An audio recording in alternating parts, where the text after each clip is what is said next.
আল্লাহর খলিল ছুরির মধ্যে শাম দিচ্ছে, পাথরের মধ্যে ছুরিটাকে ধার দিচ্ছিলেন। ইসমাইল আলাইহিস সালাম ডাক দেয়া বলেন, আব্বা জান, আপনি তো এখন আমাকে কুরবানি করে দিবেন, খোদার হুকুমে আপনি আমাকে জবাই করে দিবেন আব্বা জান। তাহলে দুইটা ওসিয়ত আপনাকে করে যায়, দুইটা অনুরোধ আপনাকে করে আব্বা জান দয়া করে রাখবেন। দেখেন একটা সন্তান তার বাবাকে বিনয়ের সাথে বলছে, আব্বা জান, আমাকে জবাই করার আগে ছুরিতে ভালো করে আপনি একটু শান দিবেন, আর আমার হাত পা গুলি শক্ত করে আব্বাজান বেঁধে দিবেন, যাতে আমি নড়াচড়া করতে না পারি। যদি লড়াচড়া হয় তাহলে আপনারকে কুরবানি করতে বাধাগ্রস্ত হবে। আব্বাজান, আমার চোখগুলি সুন্দর করে বেঁধে দিবেন, আর আমাকে উপর করে শোয়াবেন, আর আপনি আব্বাজান আপনার চোখগুলি সুন্দর করে আপনি বেঁধে নিবেন। বাবা গো, চোখগুলি এই জন্য বাঁধবেন, আপনি যদি চোখে দেখে আমার চেহারার দিকে তাকাইয়া জবাই দিতে যান, সন্তানের মায়ায় পড়ে আপনার জবাই নাও হতে পারে। খোদার হুকুম মানতে আপনার এই হুকুম মানতে আপনার অসুবিধা হতে পারে গো আব্বাজান। যদি আমার মোহে পড়ে খোদার হুকুমে আপনি দেরি করে ফেলেন, আল্লাহ বেজার হয়ে যাবে। একটা সন্তান তার বাবাকে কত বিনয়ের সঙ্গে খোদার কথা স্মরণ করিয়ে দিচ্ছে। বুঝতে পারেন, কলিজার ভিতরে ৮০ বছর পরে আল্লাহ একটা সন্তান দিয়েছিলেন, কলিজার মধ্যে কেমন করে ব্যথা হতে পারে। প্রিয়নৌকার মুসলমান, আল্লাহর খলিল ৮০ বছর পরে আল্লাহ একটা সন্তান দিলেন। হযরত হাজর আলাইহিস সালাম হযরত ইব্রাহিম আলাইহিস সালামের দ্বিতীয় স্ত্রী। প্রথম স্ত্রীর নাম হযরত সারা আলাইহিস সালাম। তিনি ফিলিস্তিনের হারানের রাজকন্যা ছিলেন। ফিলিস্তিন হারান, বর্তমান ফিলিস্তিন এই অঞ্চলটাকে হারান বলা হতো। এই হারানে রাজকুমারী ছিলেন হযরত আম্মা জান সারা। পৃথিবীর এত সুন্দরী নারী আর কোনোদিন হবে না, আল্লাহ প্রদত্ত সুন্দর ছিলেন তিনি। আমাদের দেশের মেয়েরা ফেয়ার অ্যান্ড লাভলি লাগায়, আলটা লাগায়, সোনো লাগায়, পাউডার লাগায়, মেকআপ করে, আডা লাগায়, কত কিছু লাগায়, আর সুন্দর হওয়ার জন্য তারা চেষ্টা করে। খোদার কসম করে বলি, আল্লাহ সুন্দর না বানাইলে আডা লাগায় সুন্দর হওয়া যায় না। কি কথা? হযরত সারা আলাইহিস সালাতু ওয়াস সালামের সন্তানাদি হতো না। ইব্রাহিম আলাইহিস সালামের বয়স ৮০ হয়ে গেল, কোনো সন্তানাদি নাই। হযরত আম্মা জান সারা বললেন, স্বামী আমার, আপনাকে একটা বিবাহ করাই দেই। আল্লাহর খলিল বলেন, ঠিক আছে। হযরত কালে কার সঙ্গে বিবাহ পড়াবা? বলে আমার দাসী হাজেরার সঙ্গে। হযরত আম্মা জানের দাসী হাজেরার সঙ্গে বিবাহ পড়াই দিলেন। বিবাহ পড়াই দেওয়ার পরে আম্মা জান হাজেরা অন্তঃসত্ত্বা হলেন। আল্লাহর খলিল তাকে আদর করেন, যত্ন করেন, কিন্তু আম্মা জান সারার এটা পছন্দ হলো না। একদিন ডাক দিয়ে বলেন, স্বামী, মনে যদি কিছু না মনে করেন, তাহলে আপনাকে আমি একটু অনুরোধ করব। আপনি আমার স্বামী, আপনি আমার প্রথম স্ত্রী, আমি আপনার প্রথম বিবি। আপনাকে বিয়ে করাইলাম হাজেরার সঙ্গে, আপনি হাজেরাকে একটু দূরে কোথাও আপনি রেখে দিয়ে আসেন। মনোযোগ দিয়ে শুনিয়া যান। হাজেরার গর্ভে আল্লাহ একটা সন্তান দিলেন, তার নাম হযরত ইসহাক। ইসহাক আলাইহিস সালামের গর্ভে আল্লাহ পাক তিনার বোন নসরে আল্লাহর একটা সন্তান দিলেন, তার নাম ইয়াকুব। ইয়াকুব আলাইহিস সালামের এক নাম ছিল ইসরাইল। ইয়াকুব আলাইহিস সালামের নসলে আল্লাহ একটা সন্তান দিলেন, হযরত ইউসুফ। হযরত ইউসুফ আলাইহিস সালামের ঘটনা সূরা ইউসুফের ভিতরে আল্লাহ লিখেছেন। ইয়াকুব আলাইহিস সালামের বেটার নাম হযরত ইউসুফ আলাইহিস সালাম। হযরত ইউসুফ আলাইহিস সালামের দাদার নাম হযরত ইসহাক আলাইহিস সালাম। হযরত ইসহাক আলাইহিস সালামের বাবার নাম হযরত ইব্রাহিম আলাইহিস সালাম। এই নসলে আল্লাহ ৭০,০০০ নবী রাসূল পাঠাইলেন বনি ইসরাইলকে হেদায়েত করার জন্য। আল্লাহ ৭০,০০০ নবী পাঠাইলেন এই নসলের মধ্যে। আর হযরতে ইসমাঈল আলাইহিস সালামের নসলে আল্লাহ একজন নবী পাঠাইলেন, তিনি আমার আপনার নবী রাহমাতুল লিল আলামিন। ওই এক নবীকে যদি এক পাল্লায় দেন, তামাম দুনিয়ার নবীকে যদি আর এক পাল্লায় দেন, এক নবীর ওজনের সমান হবে না। কথা কোন ঠিক কি না? আমরা সেই নবীর উম্মত, এত বড় দামি নবীর উম্মত। হযরত ইসহাক আলাইহিস সালামের নসলে, ইয়াকুব আলাইহিস সালামের নসলে আল্লাহ রাব্বুল আলামিন ৭০,০০০ নবী পাঠাইলেন। আর হযরতে ইসমাঈল আলাইহিস সালামের নসলে আমার আল্লাহ একজন নবী পাঠাই দিলেন, তিনি আমার আপনার নবী রাহমাতুল লিল আলামিন। ইসমাঈলকে কেন্দ্র করে বর্তমানে কাবা, আর হযরত ইসহাককে কেন্দ্র করে বর্তমানে বাইতুল আকসা। এজন্য ইহুদিরা বাইতুল আকসা নিতে চায়, খ্রিস্টানরাও বাইতুল আকসা নিতে চায়, কারণ হযরত ঈসা রুহুল্লাহর জন্ম হয়েছিল বাইতুল আকসায়। ওই বাইতুল আকসাতে মারিয়াম আলাইহিস সালাতু ওয়াস সালাম ছিলেন খাদেমা, হযরত ঈসা আলাইহিস সালামের আম্মা, তিনি এই বাইতুল আকসার খাদেমা ছিলেন। আল্লাহু আকবার। আল্লাহ রাব্বুল আলামিন এই বাইতুল আকসাকে কেন্দ্র করে ৭০,০০০ নবী রাসূল আল্লাহ পাঠাইলেন। খ্রিস্টানরাও কয় বাইতুল আকসা আমাদের, ইহুদিরাও কয় বাইতুল আকসা আমাদের, আমরা মুসলমানরাও কই বাইতুল আকসা আমাদের। আসলে বাইতুল আকসা কাদের? এখন বলে যায় ইহুদি খ্রিস্টানদের বাইতুল আকসা হতে পারে না। আদম সফিউল্লাহ থেকে ঈসা নবী, আমাদের নবী পর্যন্ত সব নবীর উম্মতেরা ছিল মুসলমান। আমরা এক কালেমায় বিশ্বাসী, লা ইলাহা ইল্লাল্লাহ, আল্লাহ ছাড়া আর কোনো ইলাহা নাই, আল্লাহ ছাড়া কোনো মালিক নাই, আল্লাহ ছাড়া কোনো খালিক নাই, আল্লাহ ছাড়া কোনো রব নাই, আল্লাহ ছাড়া কোনো স্রষ্টা নাই, আল্লাহ ছাড়া কোনো রাজ্জাক নাই। কথা বলেন ঠিক কিনা? রবানা হইয়া বর্তমানে কাবা, জমজম কূপ যেখানে, এর পাশে একটা গাছ ছিল তৎকালীন সময়ে। এই গাছের নিচে এসে আল্লাহর খলিল ইব্রাহিম আলাইহিস সালাম হযরত হাজরাকে নামাই দিলেন। কিছু পানি আর কিছু খেজুর দিয়ে হযরত হাজরাকে রেখে দিয়ে ইব্রাহিম আলাইহিস সালাম রওনা দিলেন। এমন সময় হযরত হাজরা আলাইহিস সালাম ইব্রাহিম আলাইহিস সালামের জুব্বা টেনে ধরলেন, পিছন দিক থেকে জুব্বা টেনে ধরলেন, কিন্তু ইব্রাহিম আলাইহিস সালাম দাঁড়াইলেন না, তিনি হাঁটতে লাগলেন।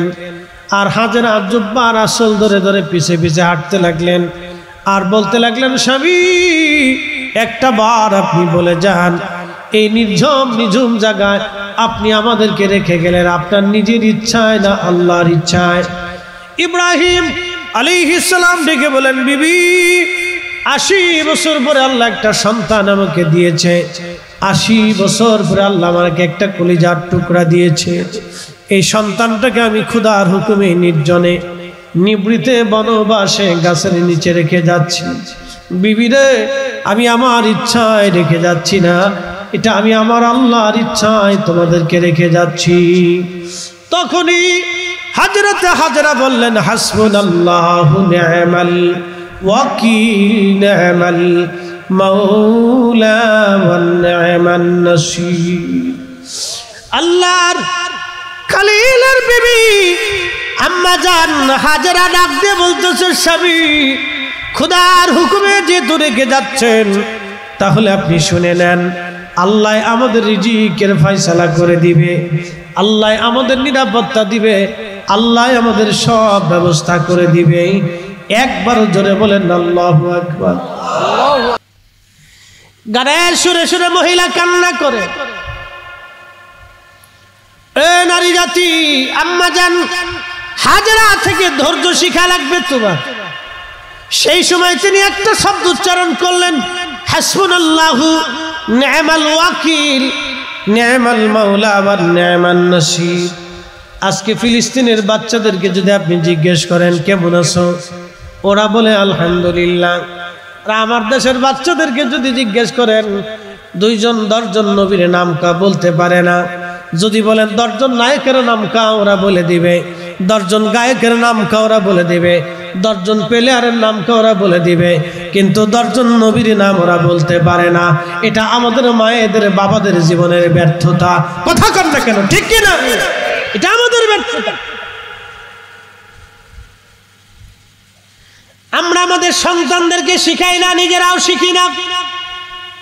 নিজেরা মাহফিলে বসি না, বাচ্চাদেরকে মাহফিলে বসাই না। মনে করছে ঘুমাইয়া ঘুমাইয়া জান্নাতে চলে যাব। হ্যাঁ, মানব জীবন করিও গঠন, হাসিবে তুমি কাঁদিবে ভুবন। এমন জীবন করিও গঠন, হাসিবে তুমি কাঁদিবে ভুবন। এমন জীবন করিও গঠন, হাসিবে তুমি কাঁদিবে ভুবন। ফিলিস্তিনের বাচ্চাদেরকে যদি বলেন কেমন আছো, ওরা বলে আলহামদুলিল্লাহ। কি অবস্থা তোমাদের? খাও কি? তোমাদের পানিও কি? তোমাদের অবস্থা কি? ওরা ডাক দে বলে হাসবুনাল্লাহু নি'মাল ওয়াকিল নি'মাল মাওলা ওয়া নি'মান নাসির। আল্লাহর উপর আমাদের ভরসা, আল্লাহ আমাদের জন্য সাহায্যকারী। ফিলিস্তিনের মায়েদের দিকে তাকান, কোন নারী বোরকা ছাড়ে না। দেখবেন সন্তান মরে গেছে কিন্তু হেজাব ছাড়ে না।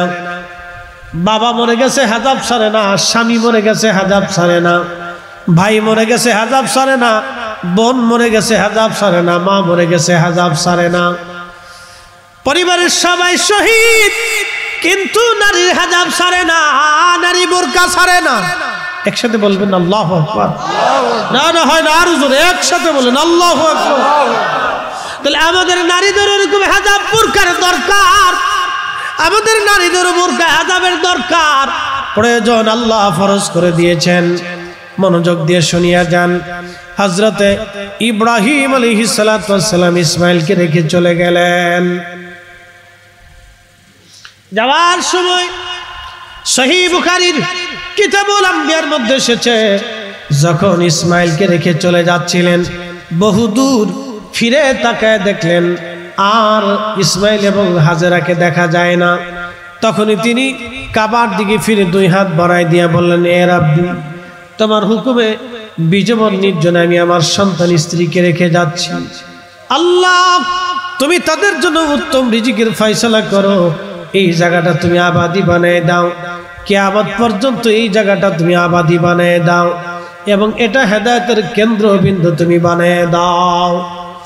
আল্লাহর খলিল দোয়া করলেন। তিনি হাত তুলে হাত বাড়াইয়া তিনি দোয়া করলেন। ওই সময় তার মানে বোঝা গেল, এই দোয়া থেকে বোঝা যায় হাত বাড়িয়ে দোয়া করা, হাত উঠিয়ে দোয়া করা শুধু আমাদের নবীর সুন্নত না, এটা সব নবীর জমানার সুন্নত। একবার জোরে বলা যাবে কি মারহাবা। প্রিয় নওগাঁর মুসলমান, আল্লাহর খলিল বসে আছেন। জিবরাইল মানুষের বেশ ধরে, আর বাকি ফেরেশতারা যুবকের সুরত ধরে আল্লাহর খলিলের সামনে যা সালাম দিলেন, আসসালামু আলাইকুম ওয়া রাহমাতুল্লাহ। সালামের জবাব দিলেন, তোমরা কারা? বলে, আমরা আল্লাহর মেহমান, আপনার কাছে আসছি হে খোদার খলিল। আল্লাহর খলিল তাদেরকে বসতে দিলেন। বসতে দিয়ে ভিতরে যায় হযরত আম্মা জান সারাকে ডাক দে, বলে, সারা রে, আমার বাড়ি আল্লাহর পক্ষ থেকে মেহমান আসছে, দ্রুত গতিতে তুমি রান্না করো। বলে, কি রান্না করব? বলে, আমি একটা ছাগল জবাই করে দিয়ে যাচ্ছি, তুমি রুটি বানাও। ছাগল জবাই করলেন আল্লাহর খলিল। জবাই করে গোশত বানিয়ে দিয়ে গেলেন। আম্মা জান সারা দাসীবাদী নিয়ে রান্না বান্না শুরু করে দিলেন। রান্না বান্না হয়ে গেল। উত্তম খাবার গোশত এবং রুটিগুলি সামনে এনে দিলেন। আল্লাহর খলিল বিসমিল্লাহ বলে শুরু করলেন। মেহমানদেরকে বলেন, আপনারাও বিসমিল্লাহ বলে শুরু করেন। প্রিয় নওগাঁবাসী, খুবই মনোযোগ দিয়ে শুনিয়া যান। খোদার খলিলের কথা বলছিলাম, অনেক বড় লম্বা ওয়াজ। আল্লাহর খলিলের ওয়াজ আমাদের একটু শোনার দরকার। আমার মালিক, আমার মাওলা মেহমান পাঠাইলেন। খোদার খলিল সামনে মেহমানদেরকে খাবার দিলেন। আল্লাহ রসুল হুজুরে করিম বললেন, আমার উম্মতেরা, তোমরা মানুষকে খাওয়াবা, তুতঈমুত তুআম, বেশি বেশি খাওয়াও। যারা মানুষকে খাবার খাওয়ায় তাদের ঘরের দরজা দিয়ে আল্লাহ রিজিক পাঠায়। কখনো আমার মালিক তার অভাব পাঠায় না। তার বাস্তব প্রমাণ যদি দেখতে চান, ফরিদপুরে আমার পীর মুর্শিদের বর্গা যায় দেখে আসবেন। কোটি কোটি মানুষ প্রত্যেক বছরে খাবার খায়, একটা বেলার জন্য আমার মালিক খাবারের কমতি দেয় নাই। একবার জোরে বলা যাবে কি মারহাবা। কোরআন বলতেছে, ওয়াতারযুকু মান তাশাউ বিগাইরি হিসাব। আল্লাহু আকবার। আমি যাকে খুশি তাকে অগণিত রিজিকের মালিক আমি আল্লাহ পাক বানায় দেই। যাকে খুশি তাকে রিজিকের দৌলতওয়ালা বানায় আমি আল্লাহ। আল্লাহ রসুল বলেন, উম্মত তোমরা খাওয়াইবা। আল্লাহর নবী সাহাবী ছিলেন আবু হুরায়রা রাদিয়াল্লাহু আনহু। একদিন এসে নবীজিকে বলেন, হুজুর আমার একটা ব্যাগ আছে থলে। ওনার একটা থলে ছিল এরকম ব্যাগ, সব সময় এটা উনি মাজার সাথে বেঁধে রাখতেন, কাঁধে ঝুলিয়ে রাখতেন। একটা থলের ভিতরে কিছু খেজুর এনে আবু হুরায়রা বললেন, ইয়া নবী আল্লাহি, আমি বড় অভাবী ব্যক্তি, নবী গো একটু দোয়া করে দেন আপনি আমার এই খেজুরের জন্য, আল্লাহ যাতে বরকত দেয়। আমার নবীজি খেজুর গুনি হাতে নিয়ে বলেন, আল্লাহ আমার আবু হুরায়রার খেজুরের মধ্যে তুমি বরকত দিয়ে দাও। আবু হুরায়রা রে বিসমিল্লাহ বলে তুমি হাত ঢুকাইবা, আবার হাত বের করে নিয়ে আসবা। সাবধান, প্রয়োজন মতো খেজুর আনবা, খেজুর বের করবা, ভিতরে কি আছে কিন্তু তুমি দেখতে যাবা না। নিজে খাইবা, মদিনার অসহায় গরিব মানুষকে তুমি খাওয়াইবা। আবু হুরায়রা বললেন, ওই দিন থেকে বিসমিল্লাহ বলে তাবারুক খেজুর আমি ভিতর থেকে নিয়ে আসতাম, আবার আমি ব্যাগ লাগিয়ে দিতাম। প্রয়োজন হলে ক্ষুধা লাগলে আবার বিসমিল্লাহ বলে আমি খেজুর নিয়ে আসতাম, আবার লাগাই দিতাম, নিজে খাইতাম।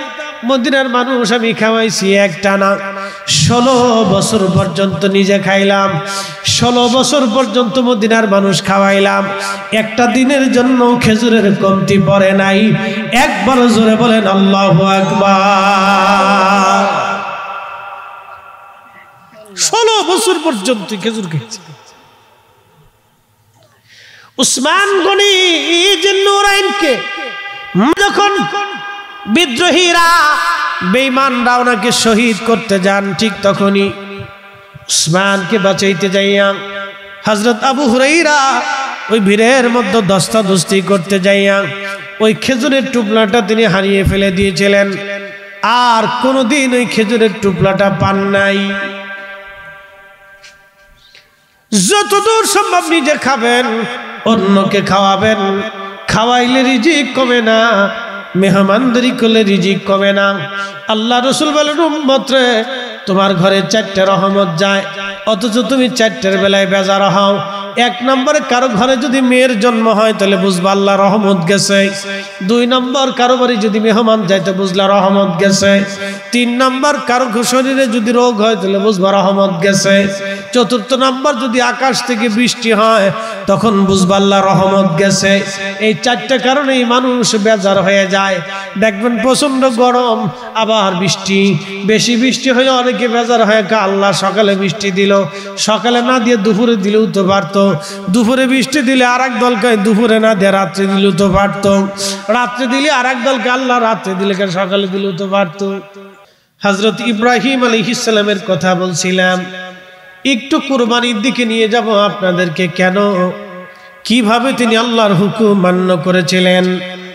যুবকরা তোমরাও শুনে যাও পিতামাতার প্রতি কিভাবে আনুগত্য হতে হয়। একটা কথা মনে রাখবেন, আমার পীর মুর্শিদের দরবারে যারা গেছে তাদেরকে কখনো আপনারা বেয়াদব পাবেন না, অবশ্যই তাদেরকে আদবের মধ্যে পাবেন। ছেলেরা আদবের ভিতরে দেখবেন, মেয়েদেরকেও আদবের মধ্যে পাবেন। কারণ আমাদের দরবারের প্রথম সবক, তরিকতের প্রথম সবকের নাম আদাব। এই যে ফরিদি সাহেবকে আজকে আপনারা দেখেন, জনপ্রিয়তা আল্লাহ আমাকে আকাশচুম্বী দিয়েছেন। বাংলাদেশের এমন কোনো সেক্টর নাই, এমন কোনো জায়গা নাই যেখানে না গেলে আমাকে মানুষ না চিনে। রাস্তাঘাটে, চার দোকানে, বিড়ির দোকানে, পানের দোকানে, সব জায়গায় আল্লাহ আমারে চিনায়। অফিস, আদালত, পুলিশ, বিডিআর, আর্মি, সেনাবাহিনী, বিমান বাহিনী, নৌবাহিনী, এমন কোনো সেক্টর যেখানে নাই, না গেলে আমার অনুসারী না আছে, সোয়াজিন শ্রোতাবিন্দু না আছে, যেখানে যাই দুই একজন মিলে যায়, হুজুর আপনার ওয়াজ শুনি। কিন্তু আমি যখন আমার পীর মুর্শিদের দরবারে যাই, আমি এখনো পায়খানা পেশাবখানা সাফ করি গোপনে। এটা আমি প্রকাশ করি না, কাউরে দেখতে দেই না, কারণ আমি ছাত্র জীবন থেকে কাজ করে আসছি, এখনো করি। এই জন্যই করি, আমার আত্মার সাফের জন্য করি। ওইখানে গেলে, রাস্তাঘাটে যেখানে হোক, আমি কখনো বড়ত্ব দেখাই না, জনপ্রিয়তার ভাব আমি দেখাই না, সাধারণ হালতে থাকি, সবার সাথে মিশে থাকার চেষ্টা করি বাবা। কারণ দুনিয়া অল্প দিনের জন্য। আজকে যদি মারা যায়, কালকে সন্ধ্যার আগেই কবরস্থ হবে। আমি ফরিদি কেন, পৃথিবীর যত বড় বড় রাজা বাচ্চা বলেন না কেন, দুনিয়ার থেকে সবাই কবরে চলে গেছে শূন্য হাতের বাপ। আমরাও কবরে চলে যাব একদিন শূন্য হাতে। ঢাকা শহরের আজিমপুর আর গুলশান বনানীর গোরস্থানগুলির ভিতরে যায় দেখবেন, হাজার হাজার কোটি কোটি টাকার মানুষের কবর এখানে পড়ে আছে। কার কবর কোন জায়গা নিশ্চিহ্ন হয়ে গেছে, সীমানা পর্যন্ত হারিয়ে গেছে, কবরের চিহ্ন পর্যন্ত নাই। যাদের দিমাগে অহংকার, ক্ষমতার দাপটে মানুষের থরথর করে কাঁপত, তাদের কবরের পাশে আজকে দাঁড়ানোর মতো কেউ নাই। এখানে আপনাদের খোরদুয়া সেই গোরস্থান আছে না নাই? আসার সময় দেখে আসলাম বিরাট বড় গোরস্থান। বয়স কত হবে? গোরস্থানের বয়স কত হবে বাবা? অনেক বয়স। হ্যাঁ, একটা আইডিয়া দেন। ধরেন 200 বছর। আচ্ছা, 200 বছরের ধরল আপাতত। 200 বছর আগে যারা কবর দেয়া হলো, তার কবরের চিহ্ন কি আজ আছে? তাহলে আমাদেরও 200 বছর পরে কবরের চিহ্ন কি থাকবে? তাহলে আরেকজনের জমি নিয়ে কেন মারামারি করব? আরেকজনের জমির আল কেন ঠেলতে যাব? আরেকজনের সম্পদে ইজ্জতে কেন আমি হাত দিব? আরেকজনের সম্মানে আমি কেন হাত দিব?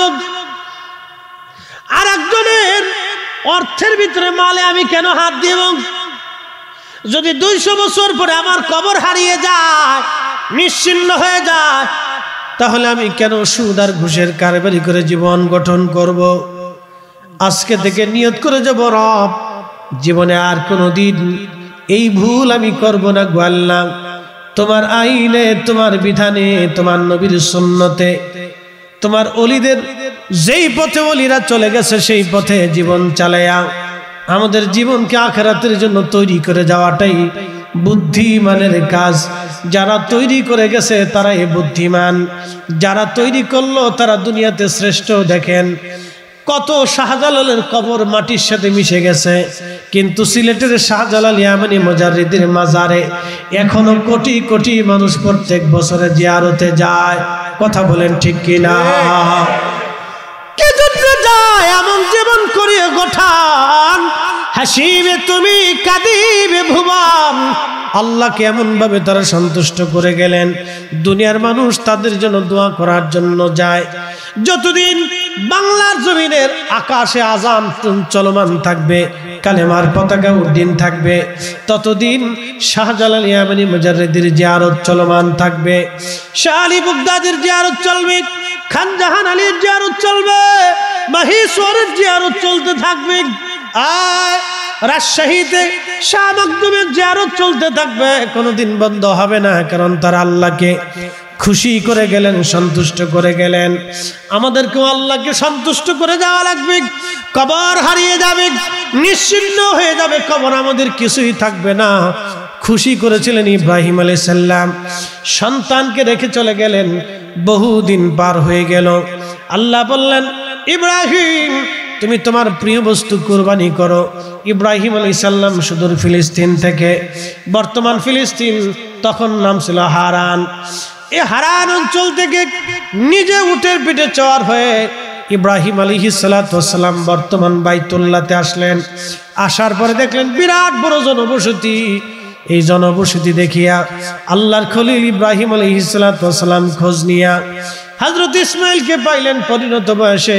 কোরআন বলতেছে এইভাবে, ফালাম্মা বালাগা মাহুস সায়া ক্বালা ইয়া বুনাইয়া ইন্নী আরা ফিল মানামি আন্নী আযবাহুক ফানজুর মাযা তারা ক্বালা ইয়া আবাতি ফাআল মা তু'মারু সাতাজিদুনি ইনশাআল্লাহু মিনাস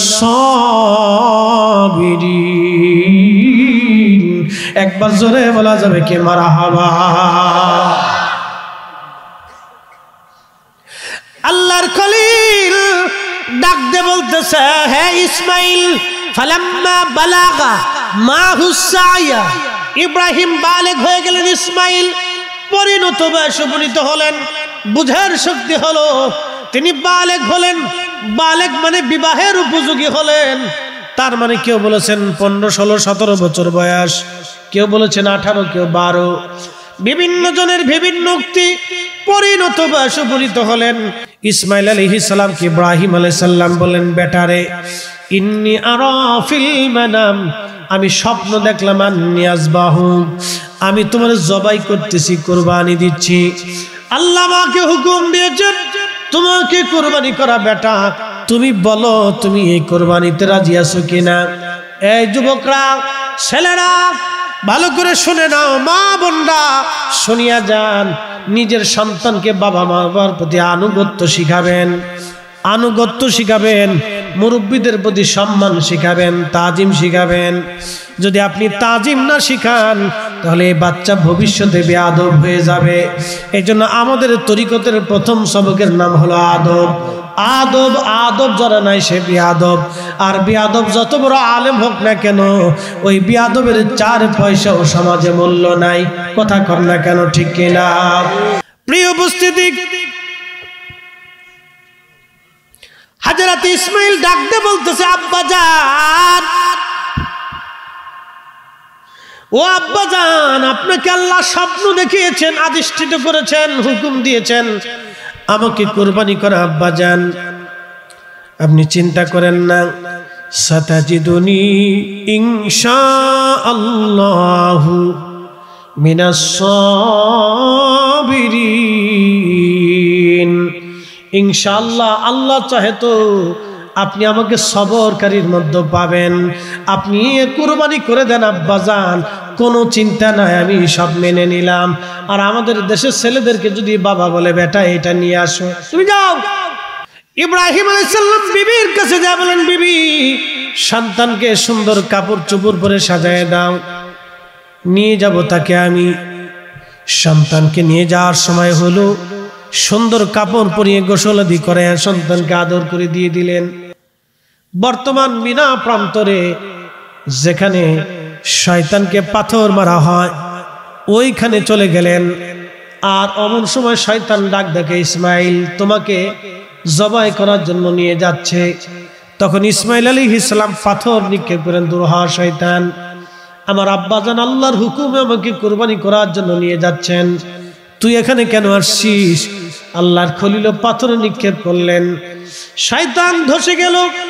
এইখানে গেলে এখনো শয়তানকে পাথর মারা হয়, যদিও শয়তান ওইখানে নাই, কিন্তু শয়তানকে পাথর মেরে সেই দিনের আনুগত্যটাকে স্মরণ করা হয়। খুব মনোযোগ দিয়ে হযরত ইব্রাহিম আলাইহিস সালাম সন্তানকে নিয়ে গেলেন। শেষ ওয়াজ আমার মা বোনেরা শুনে যাবেন, যুবকরাও শুনে যাও। আল্লাহর খলিল মিনা প্রান্তরে যেখানে আপনারা দেখবেন একটা চিহ্ন সেখানে এখনো আছে। হযরত ইব্রাহিম আলাইহিস সালাম ছোট্ট একটা টিলার উপরে হযরত ইসমাঈল আলাইহিস সালামকে নিয়ে গেলেন, ছুরিতে ধার দেওয়া হচ্ছে। পৃথিবীর কেউ নাই, শুধু ইব্রাহিম এবং ইসমাঈল। জনমানবহীন নির্জন। আল্লাহর খলিল ছুরির মধ্যে শান দিচ্ছে, পাথরের মধ্যে ছুরিটাকে ধার দিচ্ছিলেন।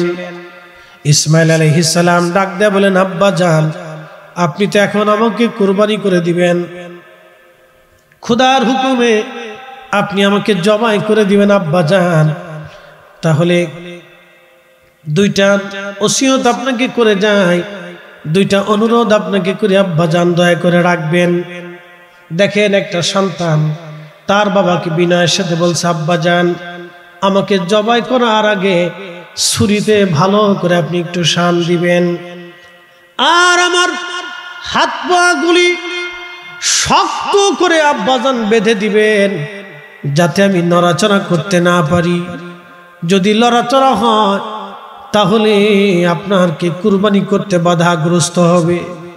আব্বাজান, আমার চোখগুলি সুন্দর করে বেঁধে দিবেন, আর আমাকে উপর করে শোয়াবেন, আর আপনি আব্বাজান আপনার চোখগুলি সুন্দর করে আপনি বেঁধে নিবেন। বাবা গো, চোখগুলি এই জন্য বাঁধবেন, আপনি যদি চোখে দেখে আমার চেহারার দিকে তাকাইয়া জবাই দিতে যান, সন্তানের মায়ায় পরে আপনার জবাই নাও হতে পারে। খোদার হুকুম মানতে আপনার এই হুকুম মানতে আপনার অসুবিধা হতে পারে গো আব্বাজান। যদি আমার মোহে পড়ে খোদার হুকুমে আপনি দেরি করে ফেলেন, আল্লাহ বেজার হয়ে যাবে। একটা সন্তান তার বাবাকে কত বিনয়ের সঙ্গে খোদার কথা স্মরণ করিয়ে দিচ্ছে।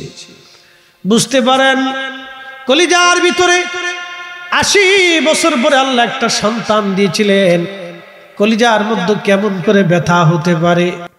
সন্তান বলতেছিল, আব্বা জান, আমার জামাটা খুলে নিয়ে যাবেন, মায়ের কাছে পৌঁছাইবেন, মাকে বলবেন মা যেন আমার জন্য দোয়া করে।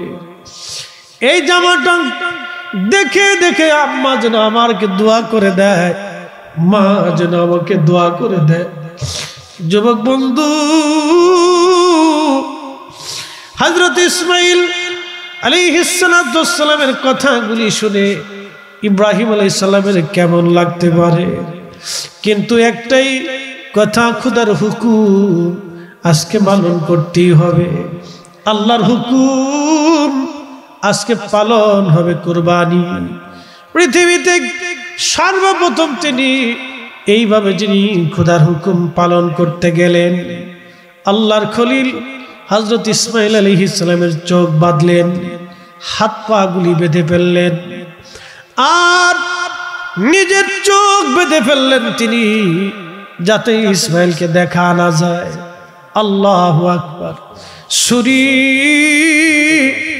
মাথার উপর উঠাইয়া বিসমিল্লাহি আল্লাহু আকবার বলে যখন ছুরি ইসমাইল আলাইহিস সালামের গলা বরাবর চালাইতে লাগলেন, নামাইতে লাগলেন, জিবরাইল বলতেছিল, হুজুর, আমি তখন আল্লাহ পাকের আরশে মুআল্লার নিচে সিদরাতুল মুনতাহার পাশে ছিলাম।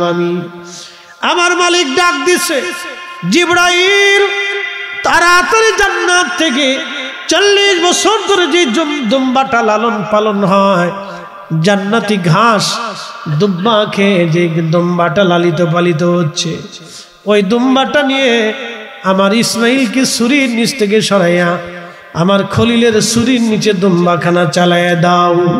একবার জোরে বলা যাবে কি আল্লাহু আকবার।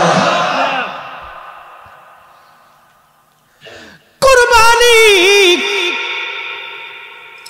ছুরি পড়তেছিল বিসমিল্লাহি আল্লাহু আকবার বলে, ছুরি পড়তেছিল বিসমিল্লাহি আল্লাহু আকবার বলে, জান্নাত থেকে দুম্বা টান দিয়ে নে। জিবরাইল বলে, হুজুর, এত দ্রুত গতিতে আমি আসছিলাম, ওই দিন আমার কষ্ট হয়েছিল নবী গো। আমি দ্রুত গতিতে জান্নাত থেকে দুম্বা নিয়ে ছুরি পড়ার আগে ইসমাইল আলাইহিস সালামকে টান দিয়ে সরাইয়া দুম্বাখানা ছুরির নিচে চালাইয়া দিলাম। ইব্রাহিম আলাইহিস সালাম চোখ বাঁধা অবস্থায় দুম্বার গলার মধ্যে ছুরি চালাই দিলেন। দুম্বা কেটে যাবে হয়ে গেল, গল গল করে রক্ত পড়তে লাগলো। খুদার খলিল মনে করছেন সন্তান কুরবানি হয়ে গেছে। আহা, উনি যখন ছুরি উঠাইয়া চোখের পট্টি বাঁধনটা খুলে দেখলেন, দুম্বা ছটফট করে ডান দিকে তাকায় দেখেন জিব্রাইল আর ইসমাইল আলাইহিস সালাম দুইজন দাঁড়ায় দাঁড়ায় মুস্কি মুস্কি হাসতেছে। একবার জোরে বলা যাবে কি আল্লাহু আকবার। আল্লাহ কি ধন চায় না মন চায়? মন চায়। জোরে বলেন মন চায়। আরো জোরে বলেন কি চায়? আল্লাহ মন চায়, মন মন মন হৃদয় আনুগত্য আল্লাহ চায়, আনুগত্য আল্লাহ চায়, আনুগত্য চায়, আনুগত্য চায়, প্রেম চায়, ভালোবাসা চায় আল্লাহ। আল্লাহ ভালোবাসা চায় বান্দার থেকে। এই জন্য বান্দা যখন হাইয়া আলাস সালাহ বলার পরে হেঁটে হেঁটে হেঁটে হেঁটে, এই যে মুরব্বী বাবাজিরা বৃদ্ধকালে যখন লাঠির উপরে ভর দিয়ে হেঁটে হেঁটে হেঁটে হেঁটে মসজিদের দিকে যায়, আল্লাহ ডাক দেখা ফেরেশতারা আমারে বান্দা বানাইতে নিষেধ করেছিলে, দেখ আমার বান্দা আজকে বৃদ্ধ হয়ে গেছে। লাঠির উপরে ভর দিন মুয়াজ্জিন হাইয়া আলাস সালাহ বলার পরে আর দেরি করে নাই, আমারে বান্দা এইভাবে এই ঠুকনো কালে বৃদ্ধকালে আমার বান্দা লাঠির উপরে ভর দিন আমার বান্দাটা আমি খোদার আনুগত্য প্রকাশের জন্য আমার ঘরে হাজিরা দেওয়ার জন্য আসতেছে। এ ফেরেশতারা, তোমরাই না আমার বান্দা তৈরি করতে নিষেধ করছিলা, যা তোরা সাক্ষী থাক, আমি আমার এই বান্দার জীবনের সব গুনাহগুলি আমি আল্লাহ মাফ করে দিলাম। একবার জোরে বলা যাবে কি আল্লাহু আকবার। আল্লাহ কি সম্পদ চায় না হৃদয় চায়? হৃদয় থেকে প্রেম। ইব্রাহিম আলাইহিস সালামের মহব্বত চাইছিল, তিনি মহব্বত দিতে গেছেন। আহা, সন্তান কি বিনতির সাথে বলতেছিল, আব্বু চোখটা বেঁধে নিয়ে না, আমার জামাটা খুলে আম্মাকে দিন, মা যেন দেখে দেখে আমার জন্য দোয়া করে। আহা, সেই কঠিন সময়েও ইব্রাহিম আলাইহিস সালাম খোদার হুকুমের প্রতি আনুগত্যের প্রতি অনড় ছিলেন। আমাদেরকেও আল্লাহর বিধানের প্রতি অনড় থাকতে হবে, আল্লাহর আনুগত্যের দিকে, নবীর গোলামের দিকে আমাদেরকে নিয়োজিত করতে হবে। কথা বলেন ঠিক না ঠিক? ইয়াকুব আলাইহিস সালাম তিনি সর্বপ্রথম বাইতুল আকসা মসজিদ নির্মাণ করেছিলেন। আর ইয়াকুব আলাইহিস সালামের আরেকটা নাম ছিল ইসরাইল। এই ইসরাইল নামে হচ্ছে বনি ইসরাইল। ওনার একটা নাম ছিল ইসরাইল। এই ইসরাইল নাম অনুযায়ী নাম হয়েছে বনি ইসরাইল। এই জন্য বনি ইসরাইল, বর্তমান তারা ইহুদিরা ইসরাইল রাষ্ট্র গঠন করেছে। অনেক বড় ইতিহাস, ওরা খুব ধূর্ত, খুব চালাক। আমরা মুসলমানরা হচ্ছি গরু খাই। আরবের আমির যারা আছে দেখেন না, ইরানে ক্ষেপণাস্ত্র মারার পরে সৌদি আরব চুপ করে বসে দিচ্ছে, সাহায্য করে। জর্দানের বাচ্চা কয় না আমি যুদ্ধ জড়াবো না, জর্দানের ভিতরে বসে বসে ইরানের ক্ষেপণাস্ত্র গুলি করে ফেলা। কত বড় ডাকাত চিন্তা করতে পারছেন? কত বড় মুনাফিক আপনি একটু চিন্তা করেন তো। কত বড় নিকৃষ্ট নিমক হারাম। ওদের বউ আছে এক একজনের 34টা 35টা। হ্যাঁ, সৌদি আরব কারা আছেন? এখানে আসেন নাকি কেউ সৌদি আরব চাকরি করছেন? যদি থাকেন তো বলতে পারেন। কারো বউ আছে 15টা। আচ্ছা, একজন মানুষ 15টা বউ দিয়ে কি করে? জিন না গরু না খাসি বুঝি না কিছু। আমরা একটার ছেলাই বাঁচি না, কি কথা কর না কেন? একটার ধাক্কায় জীবন শেষ। আফজল ভাই তো আর নাই, এত বড় দেহ শেষ করে ফেলেছে খাটাইতে খাটাইতে। একজনের ধাক্কায় বাঁচিনি, এরা 34টা 35টা 20টা 20টা বউদের কি করে আল্লাহ জানে। আল্লাহ মনোযোগ দেন। আল্লাহর কোরআন বলছে মাসনা সুলাসা রুবা, 60 পর্যন্ত বিয়ে করতে পারবা। 5ম নম্বর স্ত্রী হারাম। শুধু হারাম না, যতবার মিলন হবে ততবার জানা হবে, যতটা বাচ্চা হবে সবকটা যার সন্তান হবে। কোরআনের বিধান। পৃথিবী উল্টে গেলেও আল্লাহর আইনের বাহিরে যাওয়ার আমাদের কোনো সুযোগ নাই। কথা কন না, ঠিক কিনা? এ বলেন তো, সূর্য কার আইনে উঠে? এই যে প্রচন্ড গরম গেছে, আমরা কান্নাকাটি করছি, ফ্যান দিছি, এসি দিছি, এটা দিই সেটা দিই, বাতাস দিই, কোনো কিছুতে ঠান্ডা হয় না। আল্লাহ এমন ঠান্ডা দিয়ে দিছে, সারা বাংলাদেশ একবারে একসাথে ঠান্ডা দিয়ে বাতাস দিয়ে আল্লাহ গরম উঠে নিয়ে চলে গেছে। এই ক্ষমতার মালিককে আল্লাহ। তাহলে এই ঠান্ডা এই আবহাওয়া কার আইনে চলে? তাহলে আমরা কার আইনে চলবো? একসাথে বলেন কার? কার? আল্লাহর আইনে চলবো। কথা কন না, ঠিক কি না?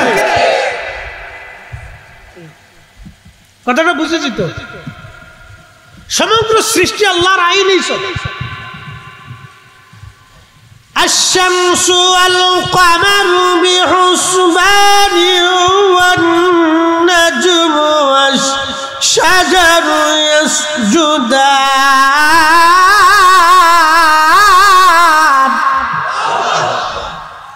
কোরআন শরীফ ভালো লাগে? এটা কালামটা কার? আল্লাহ কত সুন্দর। আল্লাহু আকবার।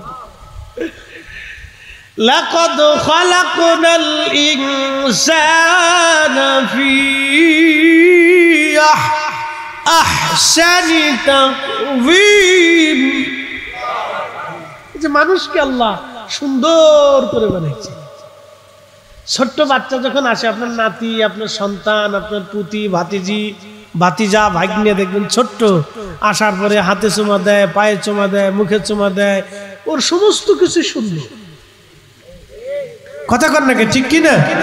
আপনিও সুন্দর ছিলেন, আমিও ছোট্টকালে খুব সুন্দর ছিলাম, মোলায়েম ছিলাম, ত্বক চমৎকার, ঠোঁট সুন্দর, হাসি সুন্দর, দাঁত সুন্দর, চোখ সুন্দর, ভুরু সুন্দর, মাথা সুন্দর, হাত পা সুন্দর, দেহ সুন্দর, খুবই সুন্দর। আল্লাহ বলেন লাকাদ খালাকনাল ইনসানা ফি আহসানি তাকওয়িম। আমি মানুষকে সুন্দর অবয়ব দিয়ে, অনেক সৌন্দর্য দিয়ে পৃথিবীতে আমি আল্লাহ সৃষ্টি করেছি। একসাথে বলা যাবে মারহাবা। কিন্তু এই মানুষ বড় হইলে কেউ বিড়ি খায়, কেউ পান খায়, কেউ সিগারেট খায়, কেউ নেশা করে, এই কোনো তাল না, ডাল ছাড়া হয়ে যায়, তখন চেহারা ডান বাম হয়ে যায়। এটার আর সৌন্দর্য থাকে না। যত দিন যায় তত এটা নষ্ট হইতে থাকে। প্রিয় নওগাঁবাসী, খুবই মনোযোগ দিয়ে শুনে যাবেন। বহু দূরের রাস্তা অতিক্রম করে আজ আসলাম। 400 কিলোমিটার গাড়ি দাবড়াইছি। জুমার নামাজ পড়ে আর দেরি করি না, এইভাবে দৌড়ান। একভাবে গাড়ি দাবড়াইয়া আজ আপনাদের মাঝে আসছি। কোন রকম হাঁসের মতো একটু গিলে তারপরে আসলাম। চিন্তা করলাম দেরি যদি হয় মুসল্লির কষ্ট হবে, আমার কষ্ট হোক, মরে যায় তাও ভালো, কিন্তু মুসল্লির কষ্ট দেওয়া যাবে না। তাড়াতাড়ি হাসির মতো কিছু আফজল ভাই কিছু ভাই জানা দ্রুত গতিতে মারতে হবে, আজকে কিছু করার নেই। আমি বিএনসিসি করা লোক, তো সেনাবাহিনী ট্রেনিং দেবো, খাওয়ার সিস্টেমও জানি আমি, কেমনে খাইতে হয়, কত দ্রুত গতিতে খাইতে হয় সিস্টেম জানা আছে। তো যাই হোক, তো খুব মনোযোগ দিন। আল্লাহ মানুষকে সুন্দর অবয়ব দিয়ে সৃষ্টি করলেন। মানুষ যদি এত সুন্দর হয় তো রব কত সুন্দর। একসাথে বলবেন আল্লাহু আকবার। ও আল্লাহ দেখার ইচ্ছা আসেনি? কথা কর না, ইচ্ছা আসেনি? তাহলে নামাজে দাঁড়াইতে হবে। কথা কর না কেন? কোন জায়গায় দাঁড়াইতে হবে? নামাজে দাঁড়াইতে হবে। নামাজে যদি দাঁড়িয়ে যান তো আল্লাহ দেখতে পারবেন, আল্লাহর সাথে কথা হবে আপনার। নামাজে দাঁড়িয়ে যান, আল্লাহ দেখতে পারবেন। দুনিয়াতে যার যত বেশি সাজদা, হাসরের ময়দানে আল্লাহর সাথে তার দিদার বেশি হয়ে যাবে। দুনিয়াতে যার যত বেশি সাজদা, জান্নাতের মধ্যে আল্লাহর সঙ্গে তার তত দিদার হবে। চিৎকার মেরে জোরে বলেন আল্লাহু আকবার। যারা 2 বিয়ে করছেন, জীবনে বউ কোনোদিনই এক ঘরে রাখেন না। এক বাড়ি রাখবেন না, তাহলে যুদ্ধ। একটা নওগাঁ রাখবেন আর একটা রাজশাহী রাখবেন, আর যদি সম্ভব হয় একবারে চট্টগ্রাম দিয়ে আসবেন। দেখা সাক্ষাৎ নেই, ঝগড়া ফাঁসাতে নেই, যা করে কেউ দেয়, চালাকি বুদ্ধি দিয়ে গেলাম। আর নাহলে যত বড় আবেদা হোক, কাজ হবে না। মাদ্রাসার যদি মহিলা সাইকুল হাদিসও হয়, তাও দ্বিতীয় স্ত্রী মেনে নেবে। এই কথা কর না। যদি মাদ্রাসার সাইকুল হাদিসও হয়, ও নারী যদি হাদিসও পড়ায়, তো মানবে না। কারণ আম্মাজান সারা আলাইহিস সালামের মতো এত বড় সতী সাধবী বুজুর্গ নারী পৃথিবীতে নেই। তিনি পর্যন্ত আম্মাজান হাজেরাকে মেনে নিতে পারেন। এটা দোষের না, এটা সৃষ্টিগতভাবে তাদেরই অভ্যাস। আমি দোষ দিই না, গুণ কেন জানেন? স্বামীরে বেশি ভালোবাসে। মারহাবা করলেন না? না আরো জোরে কর। স্বামীরে বেশি ভালোবাসে, এটা দুর্নাম না, এটা গুণ। দুর্নাম করলে তো আর সামনে তরিকার খাওয়ান টান যুক্ত না, জ্বালা আছে। খুব মনোযোগ দিয়ে বলে দিয়ে গেলাম, ও নারী যদি মাদ্রাসার সাইকেল হাদিস হয়, তারপরেও দ্বিতীয় স্ত্রী মানবে না, এক জায়গায় হবে না, খুবই দুরূহ এবং কষ্টকর। আম্মাজান হাজেরা আলাইহিস সালাম যদিও সিদ্ধান্ত উনার, কিন্তু ইব্রাহিম আলাইহিস সালাম বললেন, বিবি রে, আমি তো তোমার সিদ্ধান্তেই সিদ্ধান্ত নিতে পারি না, আমার রব যদি সিদ্ধান্ত দেয় তাহলে মেনে নেব। আল্লাহ ডাক দিলেন, খলিল যান, আপনার স্ত্রী হাজেরার সিদ্ধান্ত আমি আল্লাহর সিদ্ধান্ত, হাজেরা যেটা বলছে আপনি সেটা করে দেন। একবার জোরে বলা যাবে কি মারহাবা? তেঁতুল তিতা, নিম তিতা, তিতা পানের জ্বর, তার চাইতে ওদিকে তিতা 203-এর ঘর রে, 203-এর ঘর। জ্বালা আছে, দিতে বিয়ে করার চিন্তাই করেন না জীবনে। এই চিন্তা মগজেই আনবে না, তাহলে বিপদ। বুড়াকালে হলে মনে করেন যে বিপদ আছে। একসাথে বলবেন না মারহাবা? আজকে মেহমানদের আসেনিও আলহামদুলিল্লাহ কন, খাওয়াবেন বেশি করে কন। বিপরীত কোনো ফতোয়া নাই, খাওয়াবেন বেশি করে। হ্যাঁ না, হাসির কিছু নেই। জিলাপি খান আর বাতাসা খান, খাওয়াবেন, অসুবিধা নেই। আপনার হালাল বস্তু যা পারেন খাওয়াবেন। মানুষকে খাওয়াইলে রিজিক কখনো কমে না। এই আমরা হলাম এই কুটিল মনের ছোট আত্মা।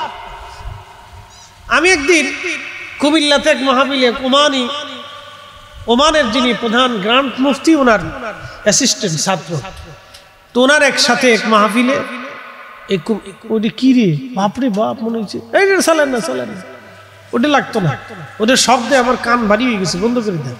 এমন হচ্ছে জেনারেটর চলতেছে, বাপরে বাপ তুফান। এটাকে বলে সাউন্ড পলিউশন। শব্দের কারণে মানুষের মস্তিষ্ক দুর্বল হয়, বিভিন্ন রোগ আসে। সাউন্ড পলিউশন, নয়েজ পলিউশন, বাতাসের অসুবিধা। শোনেন, এই যে আমাদের দেশে তো রোগ ব্যাধিকে জানেন, খাবারে ভেজাল, খালি শুধু খাবারে ভেজাল, আবহাওয়ার সমস্যা। আপনি এই শরীরটা নিয়ে 1 মাস তাইফে থাকবেন, দেখবেন আপনার চেহারা চেঞ্জ হয়ে গেছে। আপনি দার্জিলিং চলে যান, 1 মাস থাকেন, দেখবেন চেহারা চেঞ্জ হয়ে গেছে। আপনি 2 বেলা খাবেন, কিন্তু চেহারা সুন্দর হয়ে যাবে, স্বাস্থ্য সুন্দর হয়ে যাবে, ত্বক সুন্দর হবে। আবহাওয়ার কারণে এখন শুধু পলিউশন আর পলিউশন। সারফেস দেবেন, এখানে বেটা মুতে, এখানে বেটা বাথরুম করে, যে নিষেধ করে। হ্যাঁ, শরম লজ্জা নাই। ঢাকা শহরে আইন কিছু একদিন চেন খুলে দিয়ে দাঁড়াই গেছে। ওর শরম লজ্জা কিছু নাই, কুত্তারও শরম করে, তোর শরম নেই। কি কথা কর না, কুত্তারও শরম আছে, তোর শরম নেই। ও রাস্তার কোনাত খারাইয়া সে নেশা করে বাস ছেড়ে দিয়ে বাস মেশিন চালাই দিচ্ছে, চলতেছে মেশিন, ও শরম নেই। কুত্তারও লজ্জা আছে, তোর লজ্জা নেই। মানুষ আমি নবী না মানিলাম, কি যে ভুল করিলাম, ভস্মে ঢালিলাম ঘি, মানুষ হইয়া ভবেতে আসিয়া, মানুষের করিলাম কি, মানুষ হইয়া ভবেতে আসিয়া,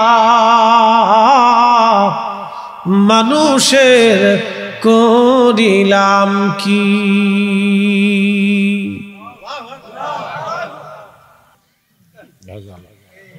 কি কথা কর না কে? ভেজাল কি আমাদের ভিতরে না আল্লাহর ভিতরে? জোরে কর, ভেজাল আমাদের ভিতরে। আল্লাহর কোরআন বলতেছে যাহারাল ফাসাদু ফিল বাররি ওয়াল বাহরি বিমা কাসাবাত আইদিন নাস লিযীকাহুম বা'দাল্লাযী আমিলু লাআল্লাহুম ইয়ারজিউন। আল্লাহর কোরআনে আল্লাহ বলেন জলে আর স্থলে বিপদ, প্রচন্ড খরার দুর্ভিক্ষ, কঠিন মুসিবত আমি আল্লাহ তোমাদের উপরে চাপাই দেই। আমি আল্লাহ নিজের ইচ্ছায় চাপাই না, এগুলি তোমাদের দু হাতের রুজি। তোমরা অপরাধ করো, গুনাহ করো, সেই জন্য আমি রব তোমাদের উপরে গজব আযাব চাপাই দেই। এই যে প্রচন্ড গরম, একসঙ্গে 18 কোটি মানুষকে আল্লাহ শাস্তি দিলেন, এগুলি সব আমাদের গুনাহের কারণে আল্লাহ শাস্তি দিচ্ছে। কথা কর না কেন? আমাদের গুনাহের কারণে আল্লাহ শাস্তি দিছে। একসাথে ঘুমাইতে দিছে না 18 কোটি মানুষ। কে লুঙ্গি গরমে খুলেও ফেলেছে, দূর রেখে লাভ নেই। হাই হাই, হ্যাঁ গ্রামে তো অনেক জায়গায় কারেন্ট থাকে না, যে কি মুসিবত গেছে কয়দিন, ওরে মুসিবত, বাপরে বাপ। আল্লাহ লুঙ্গি পর্যন্ত খুলে ফেলেছে, যা খুলে এলা দেখ কেমন লাগে। তাহলে সর্বময় ক্ষমতার মালিক কে? আমাদের অপরাধের জন্য আমরা এই শাস্তির আওতার ভিতরে এসেছি। আচ্ছা বলেন তো, আপনাদেরকে আজকে কয়েকটা কথা বলি। সংবাদে শোনা যায় মাঝে মধ্যে ছোট্ট শিশু মেয়েরা ধর্ষিতা হয়। ছি ছি, আপনি একটু চিন্তা করেন, মানুষ এই কাজ করে। মানুষ, কুত্তা জীবনে কোনোদিন দেখেন নাই একটা শাবালক কুত্তা নাবালক কুত্তার সাথে ধর্ষণ করে? জীবনে দেখছেন? হ্যাঁ, একটা গরু জীবনে দেখছেন? আরে গরু, ছাগল, ভেড়া, বকরি, কুত্তা, বিলাই, এই বাঘ, ভাল্লুক জীবনে যা করে নেই, মানুষ তাই করে। তো আল্লাহর আকাশ থেকে বৃষ্টি কেমনে আসবে? পাথর পড়ার কথা ছিল বৃষ্টির বদলেতে। কথা কর না, ঠিক নেই? পাথর পড়ার কথা ছিল, বৃষ্টি হতো দূরের কথা, পাথর পড়ার কথা ছিল। যা কুত্তা, বিলি, ছাগল এগুলি তো কল্পনা করে, তা মানুষই করে। একদিন এক ছেলে আমাকে বলতেছে ট্রান্সজেন্ডার। ট্রান্সজেন্ডার বুঝেন? ইংরেজিতে বলে ট্রান্সজেন্ডার, বাংলা বলে সমকামী। সমকামী বুঝছেন? পুরুষে পুরুষে অকাম করে, নারী নারী অকাম করে। ছি ছি, কুত্তা জীবনে দেখছেন পুরুষ কুত্তায় অকাম করতে? হ্যাঁ, এটা মানুষই করে। এই মানুষে এই কাজ করার জন্য কমে লুত। আরে বাহারে মায়ের মরা সাগর জর্দানে এখনো আছে। সারা পৃথিবীর সমুদ্রের পানির লোনা আর বাহারে মায়ের সমুদ্রের পানি 10 গুণ বেশি লোনা। ওখানে মানুষ ডুবে না, কোনো প্রাণী বাঁচে না, কোনো কীট পতঙ্গ হয় না। আল্লাহ ওই জাতিকে মাটির সাথে দাবিয়ে দিয়েছিলেন শুধু সমকামিতার জন্য, ট্রান্সজেন্ডারের জন্য। আমাকে একদিন এক ছেলে ফোন দিয়ে বলতেছে, হুজুর আমি ট্রান্সজেন্ডারের সদস্য ছিলাম, প্রত্যেক দিন আপনার ওয়াজ শুনে আমি আল্লাহ আমার হেদায়েত দিয়েছে। একসাথে বলবেন আল্লাহু আকবার। হেদায়েত কি আমি দিব? কে দেয়? কে দেয়? এই যে আপনারা অনেক সময় অনেকেই এই যে আমাদের দরবার শরীফ নিয়ে বাজে কথা বলে, যে ওখানে কেন যায়। আমি আপনাদেরকে একটা পরিসংখ্যান দিয়ে যাই, আজকে বলে যাই। ওখানে ধরেন সারা বাংলাদেশে মহিলা পুরুষ দিয়ে 80 লক্ষ মুরিদ আছে। সারা বাংলাদেশে, সারা ওয়ার্ল্ড 80 লক্ষ। আচ্ছা 80 লক্ষ মানুষের ভিতরে 40 লক্ষ তো মানুষ নামাজ পড়ে না? দুরূদ শরীফ পড়ে না? জিকির আজকার করে না? নারীরা কম বেশি হলো 40 লক্ষ হলো তো এই 40 লক্ষ নারীর ভিতরে 10 লক্ষ হলো তো বোরকা পরে। কি কথা কর না, পরে না? তাহলে এখানে গেলে কি পজিটিভ আছে না? কথা কর না কেন, পজিটিভ আসেনি? এই যে কয়জনই হোক, 10 জনের ভিতরে 5 জন হলো তো নামাজ পড়ে, 5 জন হলো তো আল্লাহ জিকিরে বসে, মাহফিল করে, ভালো কাজ করে, সুদ থেকে মুক্ত আছে, ঘুষ খায় না, হারাম খায় না, মানুষের মাথায় বাড়ি দেয় না, চুরি করে না, ডাকাতি করে না। খালি মন্দটা দেখেন, ভালোটা দেখবেন না। এগুলো আমাদের হচ্ছে ধ্যান ধারণা, বুঝতে পারছেন? আমরা সবসময় শুধু নেগেটিভটা চিন্তা করি, অনেক সময় পজিটিভ চিন্তা করি।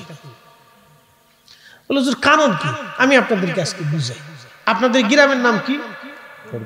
খরদুয়াশ।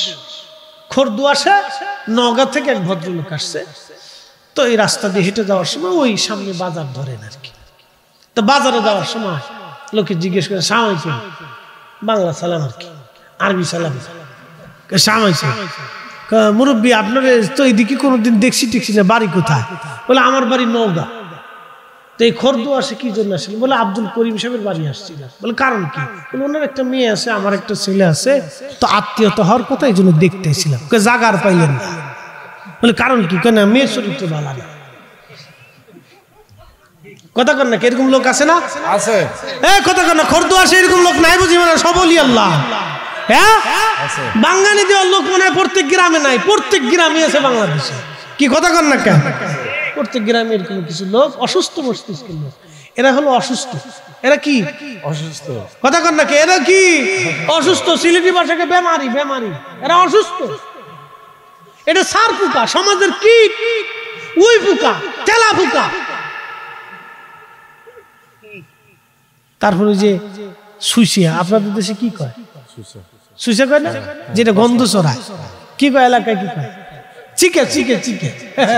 এটা সমাজের চিকে, খালি গন্ধ ছড়ায় না। কথা কর না কে? জোরে কর। এগুলো সমাজের চিকে। কথা কি আমি খারাপ বলতেছি ভাই? এগুলো সমাজের কি চিকে, এগুলো খুব গন্ধ ছড়ায় বেড়া। আপনি আসতেছেন তাও আসবেন না, আসবেন গন্ধ ছড়ায়, চিকে, চিকে। মনে রাখেন আমার কথা একবার কাটছা ক্লিয়ার, বাকি ঝুঁকি রাখতেছে। আমাদেরকে মানুষ হইতে হবে। আল্লাহ আমাদেরকে মানুষ করে দুনিয়াতে পাঠিয়েছে, উত্তম সুরত দিয়েছে, ভালো আকৃতি দিয়েছে, ভালো খাবার আল্লাহ দিয়েছে। মানুষ হয়ে মুসলমান হয়ে কবরে যাইতে হবে। কথা বলেন ঠিক না বেটি? আমাদের সবার জন্য কোরআন একটাই। কথা কন না, জোরে বলেন। সব পীরের মুরিদের কোরআন কয়টা? একটা। সব কওমের বংশের সব মুসলমানের কোরআন কয়টা? একটা। নবী কয়জন? সুন্নত কয়টা? উনার জন্য ডান হাত দিয়ে খাওয়া সুন্নত, আমার জন্য ডান হাত দিয়ে খাওয়া সুন্নত। আমরা হুইদে বেহুদে ঝগড়া করি, আজের ঝগড়া, কাজের নিয়ে ঝগড়া করি। যদি আমরা ঝগড়া করতাম তুই নামাজ পড়িস নাকি, ও ৮ রশি গেল না কোন রশি গেল চিন্তা তো আপনার না। আপনি কখন তুই যে রশি যাই আমার নামাজে, তুই আমার ভাই। কি কথা কর না কেন? তুই আমার প্রতিবেশী, তুই নামাজ যা। আমার কথা কি ভেজাল আছে?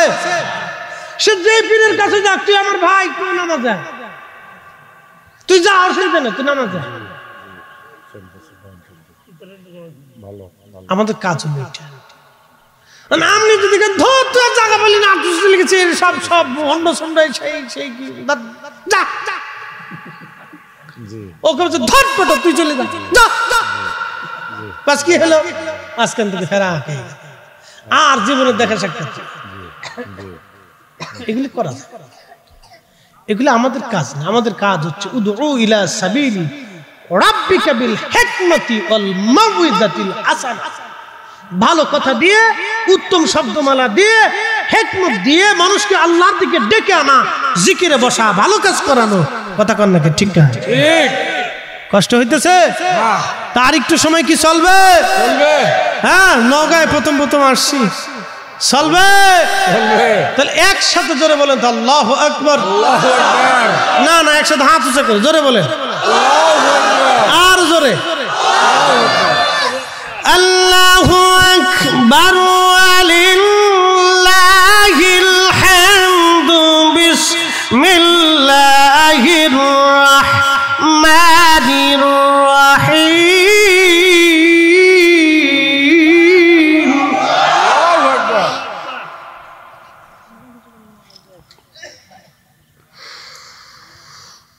মিল্লাত আবিকুম ইব্রাহিম হুয়া সাম্মাকুমুল মুসলিমিন। আল্লাহু আকবার। প্রিয় ভাইরা আমার, একেবারে লম্বা করব না, বেশি কষ্ট দেব না, আর 10টা মিনিট সময় দিবেন। উপস্থিতি সময় দীর্ঘতায় আপনাদের কষ্ট হবে। আমি যে কথাগুলি আপনাদের সামনে আজ উপস্থাপন করেছি আমলে পরিণত করার চেষ্টা করবেন। কথা লম্বা বাড়াবো না, তাবারক কাছে নিয়ে যাবেন, খেয়ে যাবেন। আমি আগেই বলেছি আপনাদেরকে যে সবকিছুর নেগেটিভ ভাবাটা ঠিক না, পজিটিভ দেখতে হয়। আল্লাহ মিলেমিশে থাকার তৌফিক দান করুন, সকলে বলেন আমিন। আসেন আমরা নবীজিকে দাঁড়ায় সালাম জানাই, ইয়া নবী সালাম আলাইকা ইয়া রাসূল, ইয়া হাবিব সালাম। ওই যে বসে আছে